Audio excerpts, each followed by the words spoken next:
SHYAGAIN.org. If you go to that website and click on the link in the upper left-hand corner of most pages that says Start Here, it will take you to a page where you can download and read Chapter 24 of Dr. Michael Ryce's book titled, Why Is This Happening to Me Again? And that's the first step on a journey that can introduce you to some of the most powerful, effective, efficient, and accessible tools I've ever discovered. That chapter of that book, his book is titled, Why Is This Happening to Me Again? And that chapter of that book contains a narrative description of the primary tool in this work. That tool is called the Reality Management Worksheet, sometimes called the Reality Management Wake-Up Sheet. And it's a tool I've been using to great effect for over 17 years now to improve my quality of life and relationships and to effectively turn any negative emotional state I experience into part of that infallible guidance system that each of us have been gifted. We hope you do that soon and often. We hope you click on the link that lets you download the actual tool absolutely free. It's a PDF file. You can print it off, copy it as often as you'd like, and use it over and over again. You can also download a whole host of audio files of shows just like this one where people have been stepped through the use of that tool live on the show, or they've given testimonials about the positive benefits in their life of using that tool consistently and persistently over time. You can also go to your App Store, either Google Play or the Apple App Store, and type in the 3 words Heartland, Aramaic, forgiveness. And before you're done typing that, the word forgiveness, you'll see the glowing heart icon. If you click on it, it'll let you download a completely free and private app that'll give you access to the Reality Management Worksheet, an abbreviated version of that worksheet, and a copy of the Dragon Klingon game, which is a wonderful way to introduce these tools to even younger audiences.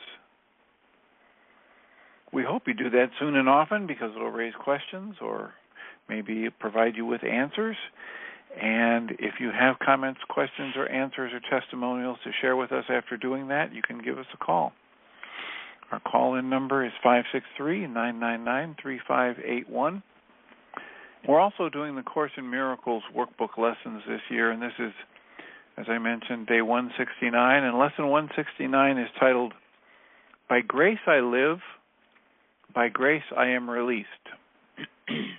Again, this is a very long series of commentaries about this lesson, and I will not read all of them, but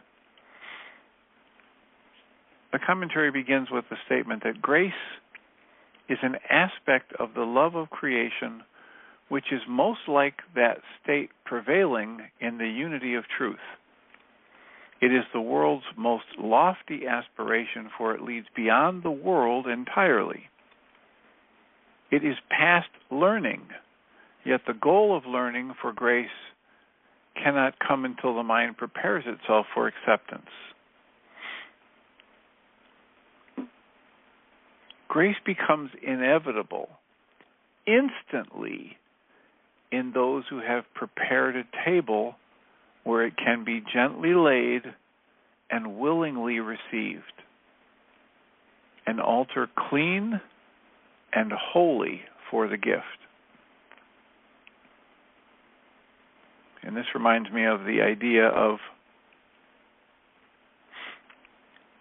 the ancient Aramaic definition of prayer. That is, setting a trap for God. Getting yourself ready to receive the frequency of creation. I was giving a talk once in the series of talks I did for Unity churches and religious science churches and Unitarian churches. And I remember in the preparation for the talk, I had this image come to my mind about one of those large live trap cages for raccoons. And the door swings in and up and latches, and then you put food at the back of the cage that the raccoon would be interested in, and when the raccoon comes in the door to go get the food, it trips a lever and the door closes behind it. And that's the trap, set the trap for the raccoon. But in order for that to work, you have to leave that trap completely free and open. All right? If you take that trap and you put the food in the back end and you prop the door up and then you stuff the trap full of crumpled newspapers, you're never going to catch any raccoons. There has to be this clean and open space for the raccoon to come in.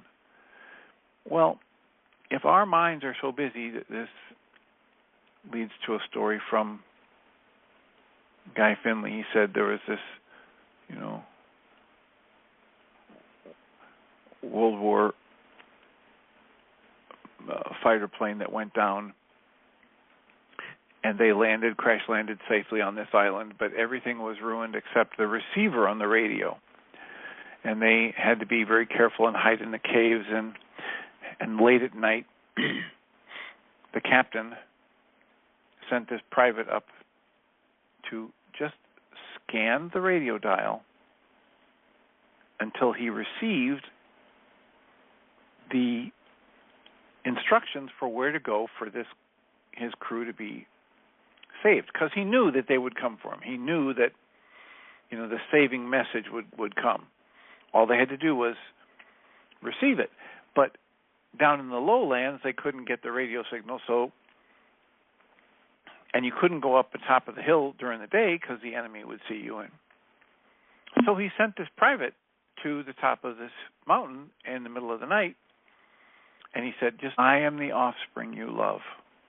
I acknowledge that, and in so doing, I drop all the pretense that I am my thoughts, or that I am my past actions, or that I have worth only because I've done this or that. I drop all, and then focusing on that is going to resolve my pain or fear or sadness. What's needed, and what the Reality Management Worksheet, nope, I didn't hear anything. Captain says something is wrong. I know our people are going to be sending the signal and they want us to get rescued. So this time, when the private goes up, the captain waited a little while and then went up and hid and listened to what the private was doing.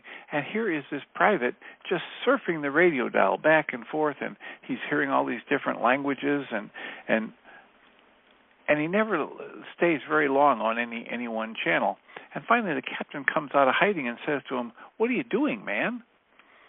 Captain says, I've read your personnel file. I know you don't speak any of these other languages. Why aren't you listening for the message? And the private said, well, Captain, it was boring, and I didn't want to be up here all by myself. So because he kept spinning around the dial, filling his mind with all of these hollow words that he didn't even understand the language, and he wasn't able to receive the real signal, the real message. This is setting a trap for God. Clear our minds of the garbage. Use the tools to clear away the emotions that come from these negative beliefs. Use our negative emotions properly as a warning signal, and open ourselves to receive that voice, that guidance that all of us have. Open our minds to see and feel the truth of our oneness with all of creation. And so that's what we're being called to in this. And the benefits of awareness that we're one with all creation and how it will lead us, guide us, and gift us things goes beyond words. So our learning goal today does not exceed this prayer. Yet, if we can do that one thing, there can't be any more that we would ask. So the lesson for today is, by grace I live, by grace I am released. By grace I give. By grace I will release. And the Pam Grout lesson 169 is titled, Do Your Beliefs Block the Flow of the World's Limitless Abundance? She quotes Nikola Tesla as saying, if you wish to understand the universe, think of energy, frequency, and vibration. Pam writes, I am more or less illiterate when it comes to anything electrical. I know what a plug looks like, and I know how to attach it to a wall socket. Beyond that, I draw a blank. There's a device used in electronics that provides a good metaphor for understanding Lesson 169. Lesson 169 reads, By grace I live, by grace I am released. This device is called a resistor. And basically, please, all of you electricians out there, forgive my simplistic explanation. Basically what it does is reduce the amount of electrical current flowing through a circuit. Resistors limit the number of electrons that can flow past a given point at any one time. Well, my beliefs about myself and about the way the world works serve as resistors, blocking the flow of the world's limitless abundance. My beliefs are the brakes that stop the natural, always flowing current of good, the grace that this lesson promises. Let me give you an example. Most people believe money is limited and hard to come by. That is a resistor. On the other hand, they don't believe health or intelligence is limited. Just because I'm healthy doesn't mean you can't be healthy too. Stephen, do drugs cause addiction? And he talks about how in this swirling cloud of misleading ideas surrounding the public discussion of addiction, there's one that stands out. That's the misconception that taking a drug by itself will lead to addiction. And while it's been disproven many, many times in many different ways, that's still a misconception that's very common. It is one of the bedrock fables that sustains the so-called war on drugs.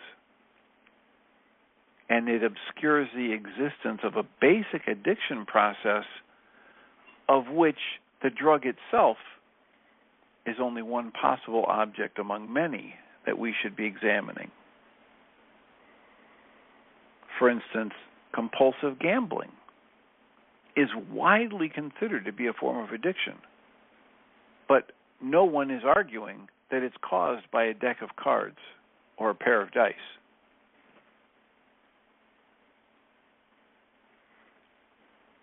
So, this process and the evidence that it's far more complex than just the impact of a drug on the physiology of the human gets expanded when you look at the Vietnam vets. Heroin is considered to be a highly addictive drug, and it is, but only for a small minority of people. As the following example illustrates, it's well known that many American soldiers serving in Vietnam in the late 1960s and early 1970s were regular users of heroin. Along with heroin, most of these soldier addicts used barbiturates or amphetamines or both. According to a study published in the Archives of Psychiatry in 1975, 20% of the returning enlisted men met the criteria for the diagnosis of addiction when they were in Southeast Asia. Whereas before they were shipped overseas, fewer than 1% of them had been opiate addicts. So they got hooked while they were on tours of duty in Vietnam, where the drug was available like water. The researchers were astonished to find that after Vietnam, use of particular drugs and combinations of drugs decreased to near or even below pre-service levels. Now, if the drug is the thing that's causing the addiction, this cannot happen. This could not happen. Goes on to say the remission, the remission rate was 95%. This is unheard of among narcotics addicts treated in the United States. The high rates of narcotic use and addiction there were unlike anything prior to the American experience that these researchers had studied. Equally dramatic was the surprising high remission rate after return to the United States. These results suggested that the addiction did not arise from heroin itself, but from the needs of the men who used the drug. Otherwise, most of them would have remained addicts. So I just want to highlight the fact that the definition for addiction that Dr. Michael Ryce uses that is so powerful because it is what we call an operational definition. It simply defines this process by the way it operates. So we don't have to get into any philosophical debates. And the definition is that addiction is the compulsive use of any food or substance or person or activity to block or numb myself out from pain, conscious or unconscious pain, and or to keep myself from seeing and following my highest guidance. And that goes right in line with what these studies about addiction show, that people who are in pain are far more likely to become addicted and stay addicted. And it's in the running from the pain and the lack of resources for directly coping with and removing the pain that leads them into their compulsive use of their, quote, drug of choice, even if it's not a drug, even if it's gambling, even if it's hoarding, even if it's thrift shopping, even if it's masturbation, even if it's eating really unhealthy foods at high rates. It's running from pain and only running from our internal pain that leaves most of us willing to do that compulsive behavior for the thing that is, it carries with it a self-destructive process. And I know there are people who would argue, yes, but we know how powerful the addictive process is because if you give rats the choice of food and water or cocaine and heroin, they will use cocaine and heroin until they die of starvation. And the experiments they've run, you can look up the experiment called just letting them do what they're going to do. That, to me, is a big step forward. But it sounds like totally nothing compared to my grand plans of having, I said to my son, you're off work now. I mean, you're casting about, you're going to fix the roof, you're going to mow, you're going to weed. But you'll have time to do a couple of worksheets. And he said, that's a pretty tall order. So I thought, okay, we're not going to do that. So that's a report. And so your work is on your response, as always, right. For all of us. My right. work is about my response to life as it unfolds. And my work, more to the point, is on my interpretation of my chosen or my decision-informed interpretation of life as it unfolds. Because it's my interpretation of life as it unfolds that's what literally creates my experience of life. Not the events in my life, but my interpretation of them.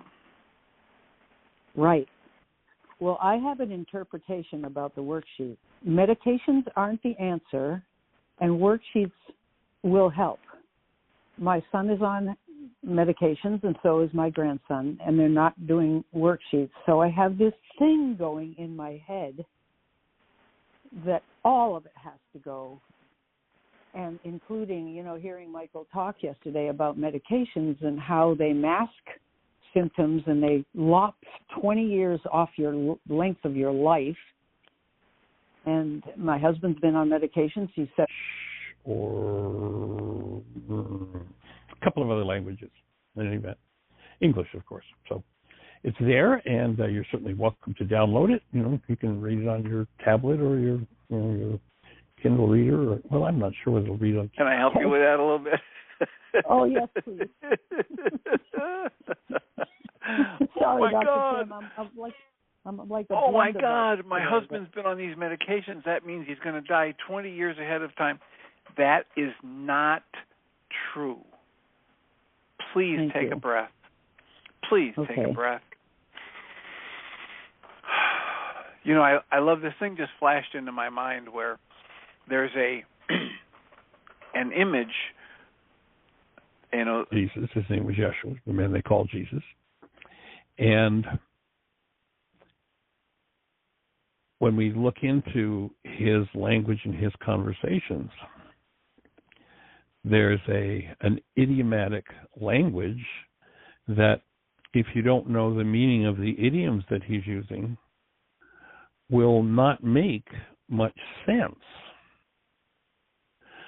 for those who don't have the brain cells. You go back and you listen to him, he says that his teaching is for those who have the eyes to see and the ears to hear. And specifically, there are many references of, those who having eyes do not see, those who having ears do not hear. They're obviously not talking about what we call the act of seeing and hearing. But in that case, what they're saying is, it's only if you have the brain cells. Really? Sometimes we have confusing crying fits, or we feel protractedly numb. Most commonly, we just slip into depression or anxiety. If these are not addressed in a person's life, when you add to this equation a loud or charismatic leader, then movements like Nazism will be born from the corroborative fear of otherness. Nazism was fomented on the notion of a pure race, capitalizing on people's unintegrated shadows, convincing a nation to murder millions of people who were the unfortunate bearers of this shadow projection. We think of Nazis as evil, but the truth is we all have the potential for this kind of evil, which is ultimately the act of turning away from the suffering of others and ourselves. Most of us have been raised to be moral, good, and agreeable, trying to put all of our unacceptable qualities into what Robert Bly calls the long black bag. We then drag that bag behind us, or what Jung called the personal shadow. Jung wrote, "The shadow is the place where everything we have forgotten, denied, rejected, or not yet discovered goes to live." But when we try to live up to the impossible image of a spiritually enlightened, knowledgeable, selfless, patient, forgiving, easygoing, supportive, generous superhuman, the dark side of our nature just gains in power. You always have the choice to turn away or to look for redemption in the shadows. Sometimes turning away is exactly what you need in the moment, especially if you're tired from toiling in there. Trust that whatever you decide is the right decision, and also know that if the issue being presented has roots, it will still be there when you're ready to look at it. We cannot simply remove the shadow all at once. It takes wisdom, courage, and forbearance for our shadows to reveal themselves to us so they can be faced and dealt with gently, compassionately, and firmly. I would add to that list of what's needed is good tools. And that's what we offer at whyagain.org. Thanks to the tireless efforts of Michael and Jeannie Ryce, you can go to whyagain.org and click on the Start Here link and get access to a tool that can help you discover and dismantle your shadow. You can only discover and dismantle your shadow if you are willing to see it as such. Area code 605. You're in the air. Who do we have? Yeah, my name's Joe.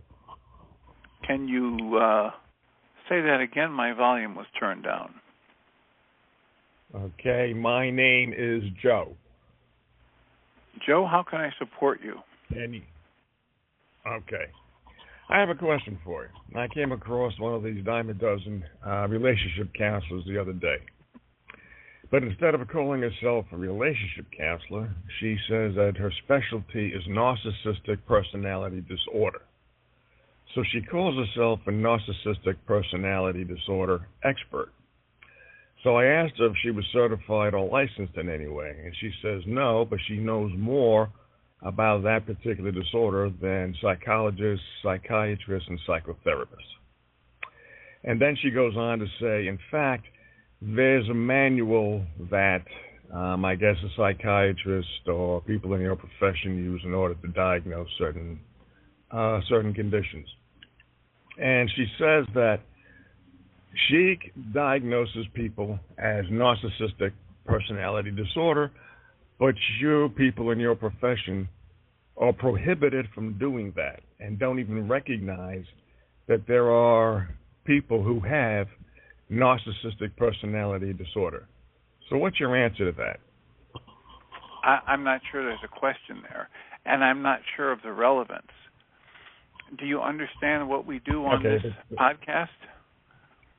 We're talking about the ancient Aramaic tools of forgiveness that Dr. Michael and Jeannie Ryce make available, and we're convinced that that was the case, that what I need to do is identify the goal, and if I'm upset, it means that my goal isn't loving, and if I just find a way to focus on a loving goal, that will dissipate my upset, and that will solve my problem. It reminds me of a daily quote that I came across. It's put out by Diedrich Wolsack on his daily quote, but it's a quote from Alan Watts, and it says, "Problems that remain persistently insoluble should always be suspected as being questions asked in the wrong way." Problems that remain persistently insoluble should always be suspected to be questions that are being asked in the wrong way. So here's Diedrich Wolsack writing a little bit about that. And to my eye and ear, it sounds almost exactly like Dr. Michael Ryce and his teaching. If I ask my ego to resolve the problems it created, I'm in dire need of help. And yet, that is what I do over and over again. This is what Michael Ryce has in his 7-step worksheet process that David Bohm called sustained incoherence. Diedrich goes on and says, the ego makes up the problems that I perceive, and then the ego directs my perception, and then the ego blames me for not finding a solution.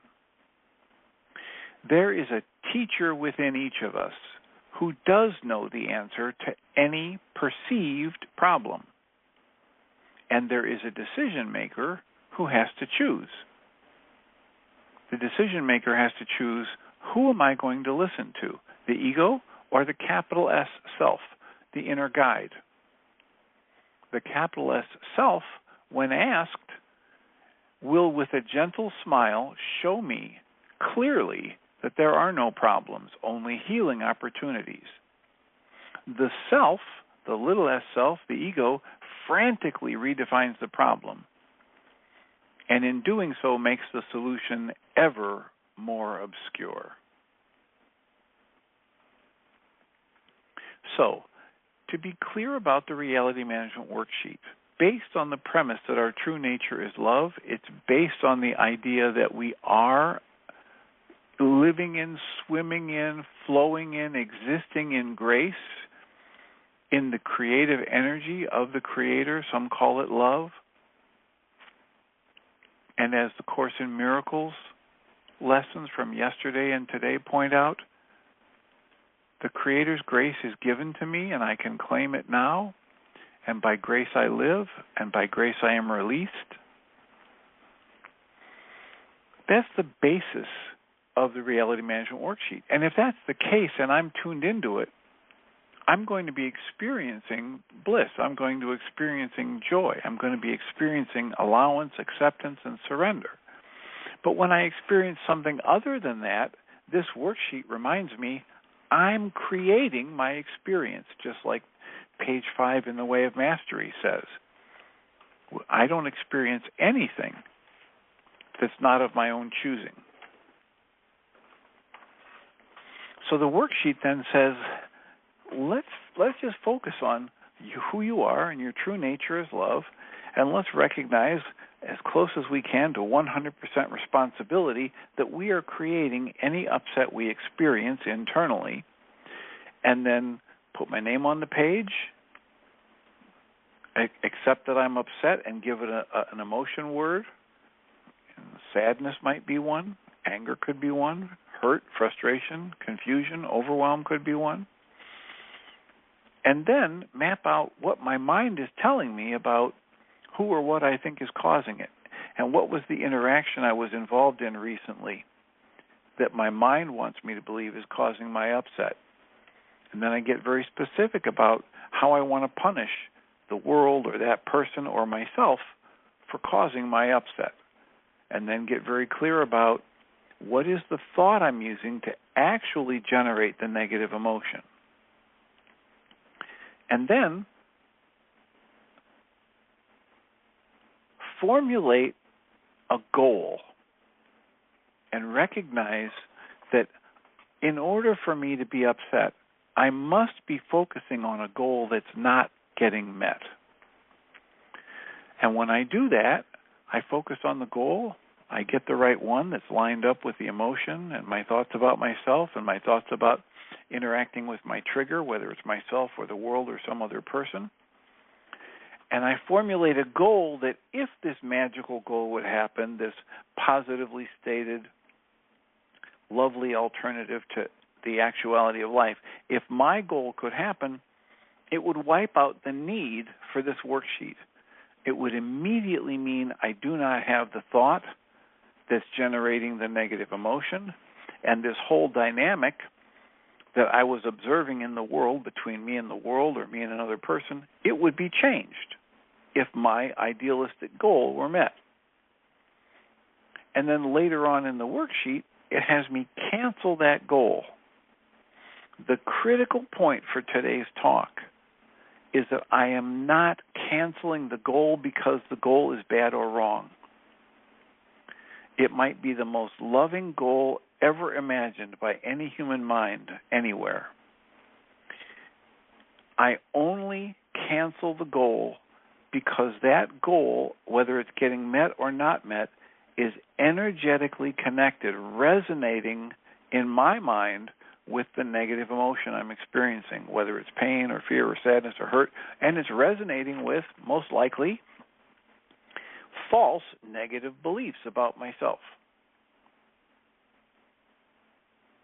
So I can't find a solution to my pain, my fear, my sadness, my hurt, my confusion by canceling a goal and then just substituting a positive, loving goal. I can't expect that the pain and fear and sadness that I brought with me into this situation is going to fall away if I simply focus on positive, loving goals. This tool, even though in the last step it asks me to structure a loving goal, it's not the structuring of a loving goal that does the healing in this work. It's not the structuring of a loving goal that transforms my negative emotional states. And if I believe that, if I'm hooked into that, I'm on a wild goose chase. And I'll set my mind, it's pretty much analogous in my mind to trying to find the perfect positive affirmation.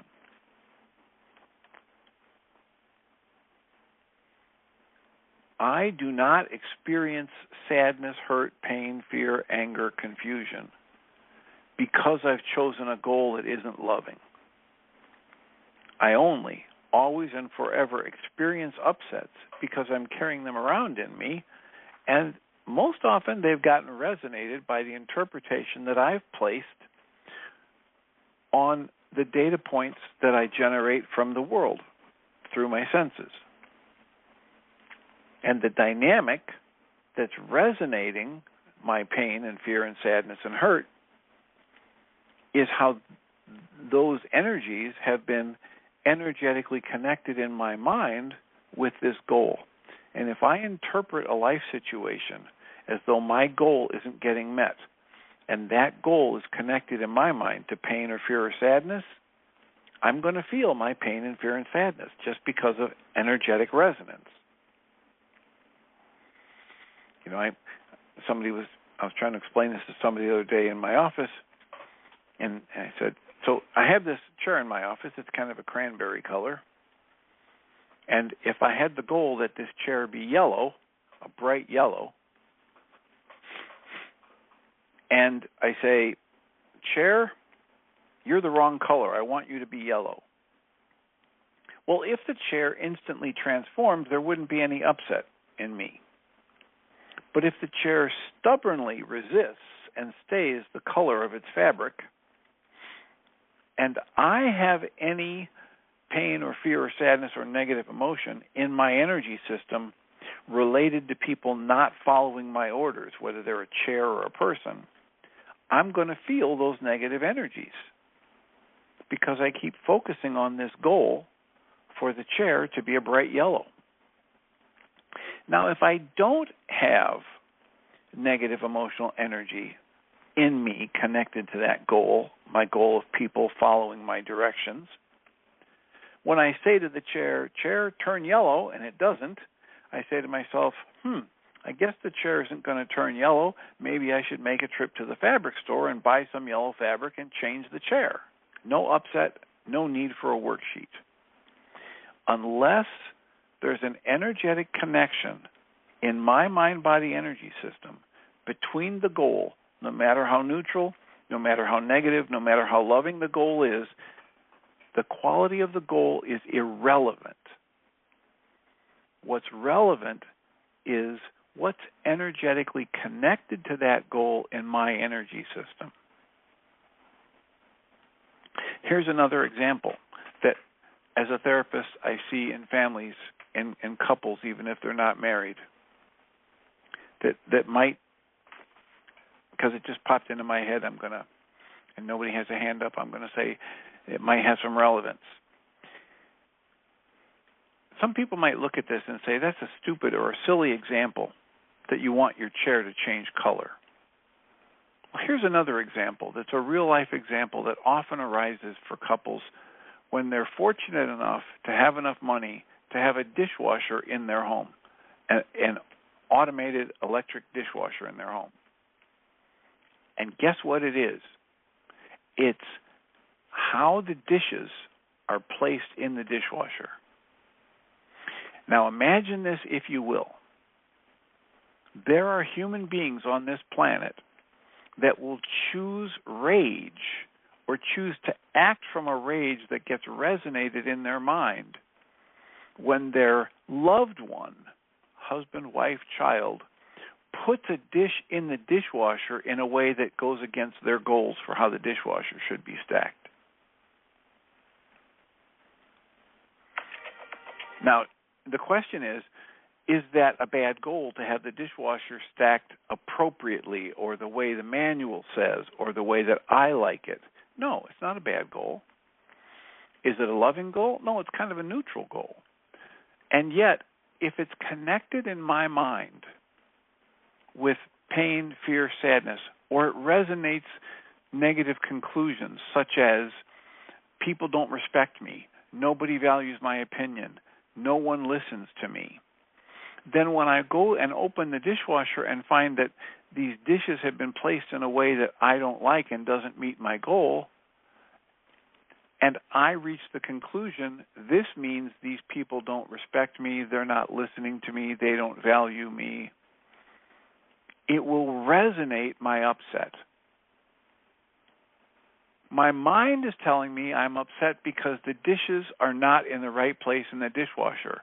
Or my mind will tell me I'm upset because my husband, my wife, my child is not respecting me.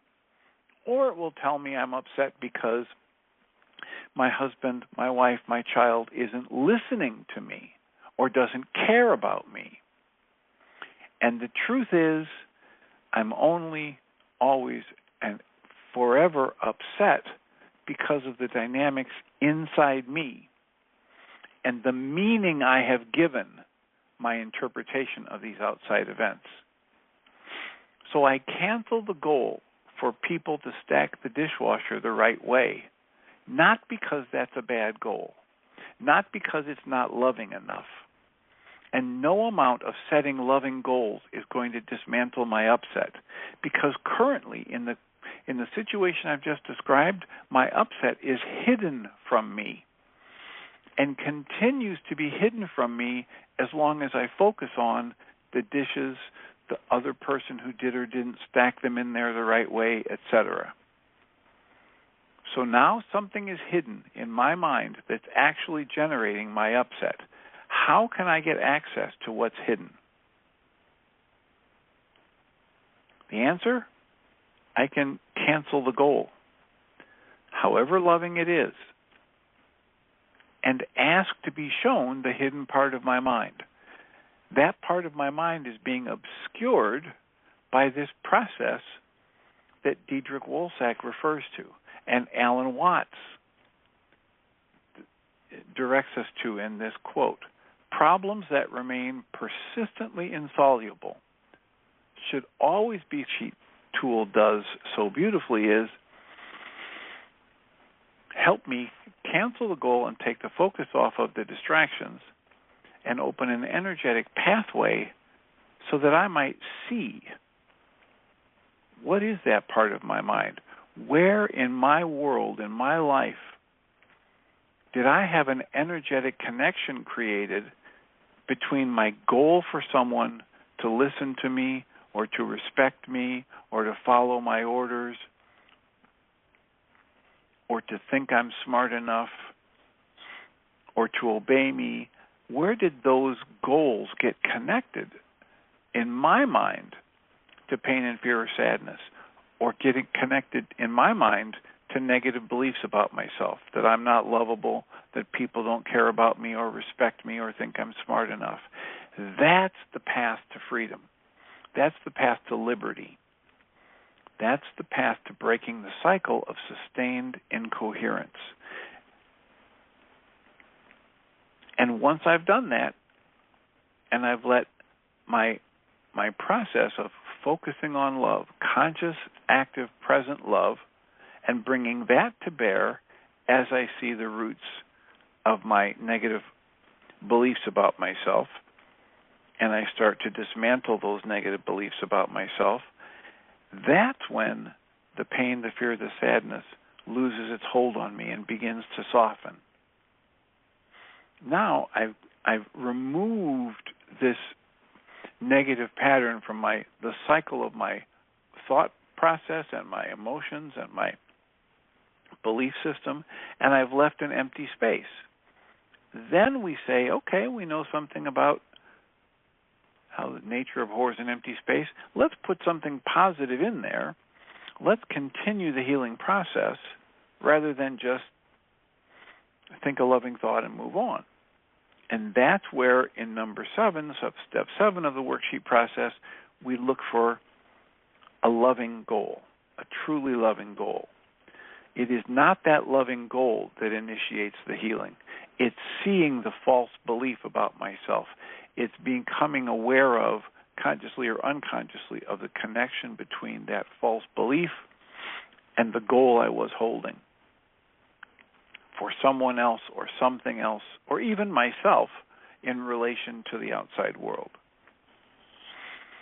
So, we have 7 minutes left. Maybe 6 is more accurate because we end up closing off at about 1.5 minutes. We have a call-in number, 563-999-3581. We have read from the Richard Rohr email. We've read from the Course in Miracles lesson, and we've read from Diedrich Wolzak's email. So what are your comments or questions? How do we close out this show? How do we line up something for our topics for next week? Today's a Friday, so we'll have another week next week, 5 more days of 2 hours a day, but let us know how we can support you. What's a topic, what's a comment, what's a question that we can either begin to address now or line up for use for our show topic next week. Last night was Thursday. We had our support group, and that group has now been running for 7 full years. I guess it's going to be 8 years by the end of the summer. And as by way of a teaching point, sometimes we have people who start groups and they say, well, I'm quitting the group because we don't have enough people. Well, last night was yet another example, and this has happened on both Tuesdays and Thursday nights over the years from time to time, where there was just one other person and myself. And so we held the group anyway, and we watched probably about an hour and a half of a talk from Guy Finley and his Q&A with his listeners that were online and they're in person. He's gotten to the point where they've slowly reopened his Life of Learning Center, so they actually had some people live in attendance. So next week we'll have another support group on Tuesday and Thursday. Information about that's available at mindshiftersacademy.org. Separate page for each day. Different login information for each day. So feel free to join us or refer somebody you know that might benefit. It's absolutely free. It's from 6:30 to 9 p.m. Central Time. And we'd be grateful if you'd pass that information along or join us yourself. And we have about 4 minutes left. How can we support you? What's on your mind? What comments or questions might you have about anything we've talked about in the past 10 plus years?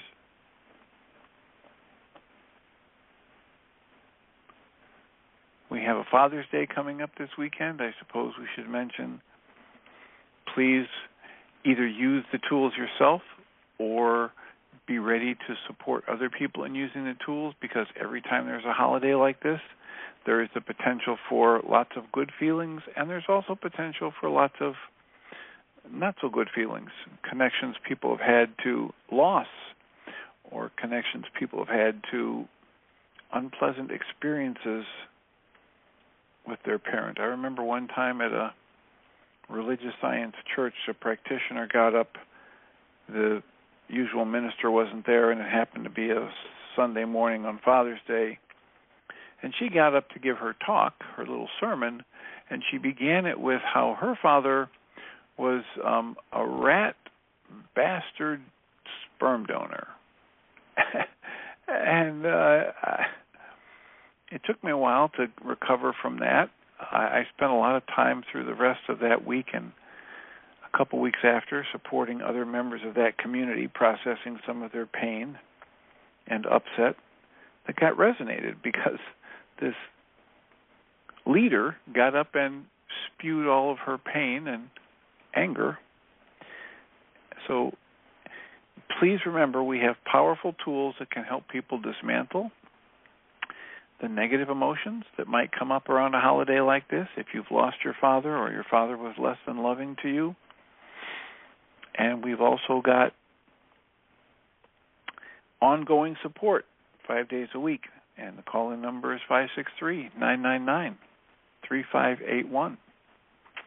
And you can also email Jeannie at jeanie@yagain.org, or you can email me at tjh@mindshifters-academy.org. And I wonder if you're there, Jeannie. I see that you've turned on your microphone. Is your phone unmuted? I am here. I am here. Thank you. Welcome. I'll just remind us all that we come from love, We're made of this stuff we call love. We actually are love, and everything else is false. Welcome, Jeannie Ryce.